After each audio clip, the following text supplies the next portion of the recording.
The San Francisco 49ers had a disappointing 2018 season because the expectations were so high entering, thanks to a strong finish to 2017. Lots of injuries, though, and Jimmy Garoppolo and Jerick McKinnon lost fairly early. McKinnon right before the start of the season, Garoppolo week 3 against the Chiefs.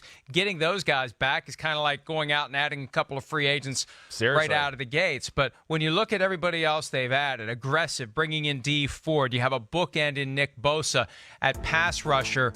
The 49ers, it's kind of like an all-in move that isn't as obvious as maybe it is with other teams because they weren't a playoff team last year.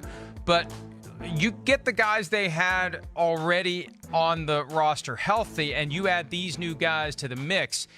And this is a team that could stir things up in the NFC West, Chris. Yeah, it can. I mean, when you evaluate the San Francisco 49ers, I think the first thing that jumps out to me more than anything is the improvements the defense made in the 2018 season.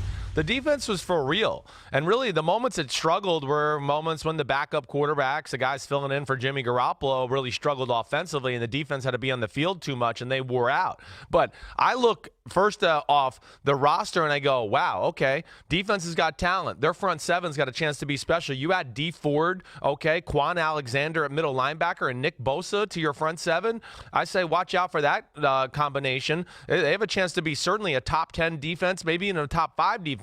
And you hit on offense, Mike. You know, offensive lines in place. They just need Jimmy Garoppolo to stay healthy. But now with McKinnon, and you sign a Tevin Coleman in free agency out of Atlanta, who's got to rocket up his butt. He's a home run hitter. Kyle Shanahan used him really well when he was the offensive coordinator for the Atlanta Falcons.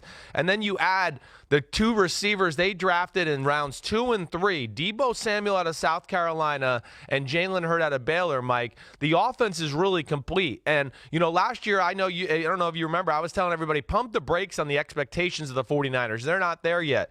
This year, I don't say pump the brakes. I say they're a playoff caliber football team, or at least in the conversation. I would be absolutely shocked if we got to mid-December and the 49ers weren't in the race for the 6th spot, the 5 spot, whatever it may be, in contention somehow to get in and play in January. First of all, I got 2 things to say. Yeah, First of all, I'm still smiling about the phrase rocket up his butt because that is a commonly used phrase in the football industry. One of the few commonly used phrases that we can actually use here. Right. It's not a good thing to have a rocket up your butt. It's not. That requires urgent medical attention, but it gets used all the time. Anyway, secondly, where does a team like this fit in a division that has the Rams and the Seahawks? Yeah, no, that's the big thing. I mean, we've talked the last few weeks at how impressive this division is altogether. You know, is this the year the Rams maybe take a step back a little bit? You know, the Seahawks, we know they're going on the upward trajectory. You know, the 49ers, yeah, they're going to have to win some battle-tested divisional play. I mean, some division games this year. So I think they're every bit as talented as the Seattle Seahawks. I think Kyle Shanahan's got great knowledge of that Seattle Seahawks defensive system. If you really look at it, since he's been in San Francisco, and even when he was in Atlanta, they played Seattle twice there. He's able to move the ball on them on a consistent basis. The 49ers, it's really just about staying healthy and going out and doing it this year. The pieces are there. The players just got to do it this year. You know, all that talk last week about friction between Kyle Shanahan and John Lynch, that's died down. Lynch addressed it on Friday in a radio appearance in San Francisco, and he acknowledged what we said. It's not friction, it's urgency. Everybody understands they're entering year 3. They have not lived up to the expectations, especially last year. First year, there were no expectations. Everyone was shell-shocked from the Chip Kelly experiment and the Jim Tom Sula disaster the year before that. Last year, the expectations weren't met. This year, who knows?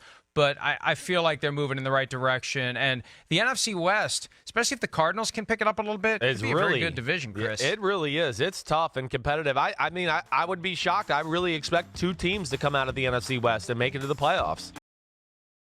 Hi, I'm Mike Tirico, and thanks for watching. Make sure to hit subscribe for the latest news and highlights from NBC Sports.